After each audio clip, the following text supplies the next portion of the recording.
Eu sou Mário Persona e essas são as respostas que eu dei aos que me perguntaram sobre a Bíblia. Você escreveu perguntando se nós deveríamos escolher o caminho do meio. E essa dúvida surgiu depois de ler um trecho de Eclesiastes, onde parece indicar que nós não devemos ser muito justos e nem muito sábios, como se devêssemos nos contentar com uma meia sola no nosso andar cristão. Certamente a ideia tem tudo a ver com a sabedoria humana, que diz, nem tanto ao céu, nem tanto à terra. Não é? Também tem a ver com a doutrina budista do caminho do meio, que nos ensina a evitarmos os extremos. Mas vamos ver o que diz a passagem de Eclesiastes 7, de 15 a 17. Tudo isto vi nos dias da minha vaidade. Há justo que perece na sua justiça e há ímpio que prolonga os seus dias na sua maldade. Não sejas demasiadamente justo, nem demasiadamente sábio.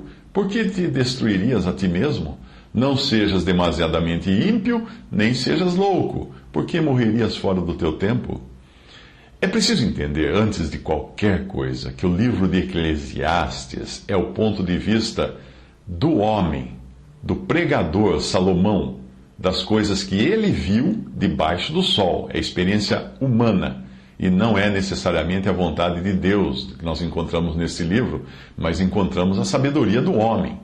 O próprio Salomão irá concluir que tudo o que há debaixo do sol, inclusive a sabedoria humana, é vaidade.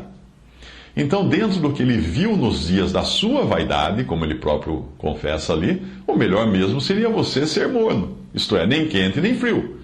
Mas nós sabemos o que o Senhor acha de mornidão em Apocalipse. Aí sim, a revelação da sabedoria de Deus. Apocalipse 3,16. Assim, porque és morno e não és frio nem quente, vomitar-te-ei da minha boca.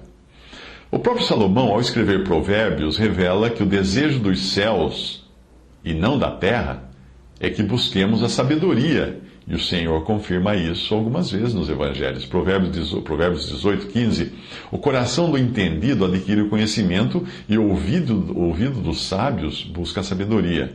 Em Mateus 5, 20, o Senhor fala, se a vossa justiça não exceder a dos escribas e fariseus, de modo nenhum entrareis no reino dos céus. E em Mateus 6,33 ele diz, buscai primeiro o reino de Deus e a sua justiça, e todas estas coisas vos serão acrescentadas. Portanto, o que você encontra no trecho de Eclesiastes é uma conclusão humana, não divina, de como o homem deve viver para evitar problemas neste mundo, não no mundo vindouro. Este é um exemplo da filosofia humana, que é adotada por tantas religiões, como a filosofia do caminho do meio, da religião budista, mas não é o pensamento de Deus. Talvez você fale que, mas está na Bíblia. Sim, está na Bíblia, mas não é porque alguma coisa está na Bíblia que nós devemos tomar como totalmente correto. Obviamente, a Bíblia inteira é a palavra de Deus. Mas o que Deus nos comunica, inclusive a palavra de Deus nos comunicando coisas que não são de Deus, como, por exemplo, as frases que são ditas por Satanás. É Deus quem nos comunica, portanto, é a palavra de Deus dizendo o que Satanás disse. Então nós devemos discernir quando Deus está apenas mostrando o que pensam os homens, e não Ele, Deus. Nós devemos julgar tudo à luz da palavra de Deus na íntegra. Por exemplo, os 3 amigos de Jó dizem uma porção de coisas que fazem sentido. Algumas delas são até corretas do ponto de vista humano. Mas no final, Deus revela que eles estavam errados. E muita gente, às vezes, muita gente pega passagens do livro de Jó, de coisas que foram ditas pelos amigos de Jó, e tomam isso, não, olha, tá vendo? Aqui diz, a Bíblia diz isso. Sim, a Bíblia diz isso, mas quem disse isso na Bíblia? Não foi Deus. Foi o amigo de Jó, que no final é dito dele que ele estava errado. Outro exemplo disso é o livro de Atos dos Apóstolos. Ali você encontra os apóstolos e outros cristãos agindo, por isso se chama Atos dos Apóstolos, obviamente, mas agindo de maneira que nem sempre é correta. Por exemplo, Paulo vai na conversa de irmãos judaizantes que o aconselham a adotar práticas judaicas para evitar que outros dissessem que ele estivesse pregando o afastamento da lei de Moisés. Atos 21, de 20 a 26. E disseram-lhe, bem vês, irmão, quantos milhares de judeus há que creem, e todos são zeladores da lei, e já acerca de ti foram informados que ensinas todos os judeus que estão entre os gentios a apartarem-se de Moisés, dizendo que não devem circuncidar seus filhos, nem andar segundo o costume da lei. Que faremos, pois? Em todo caso, é necessário que a multidão se ajunte, porque terão ouvido que já és vindo. Faze, pois, isto que te dizemos, que nós te dizemos. Temos 4 homens que fizeram voto. Toma estes contigo e santifica-te com eles, e faze por eles os gastos, para que rapem a cabeça, e todos ficarão sabendo que nada há daquilo de que foram informados acerca de ti, mas que também tu mesmo andas guardando a lei. Então Paulo, tomando consigo aqueles homens, entrou no dia seguinte no templo, já santificado com eles, anunciando serem já cumpridos os dias da purificação, e ficou ali até se oferecer por cada um deles a oferta. Pelo relato da continuação do texto, dá para perceber que o conselho daqueles irmãos saiu pela culatra e acabou colocando Paulo em dificuldades ainda maiores.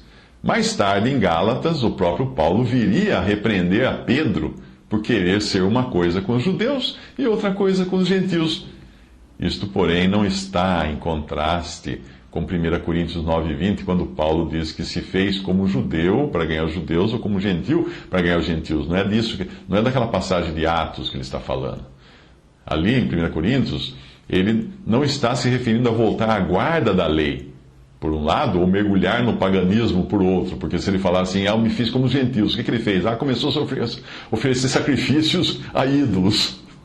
Então, se você não pode concluir que ele se fez como gentios para agradar os gentios, fazendo sacrifícios a ídolos, você também não pode concluir que ele, ao dizer que ele se fez como judeu para ganhar os judeus, ele tenha voltado à lei. Percebe?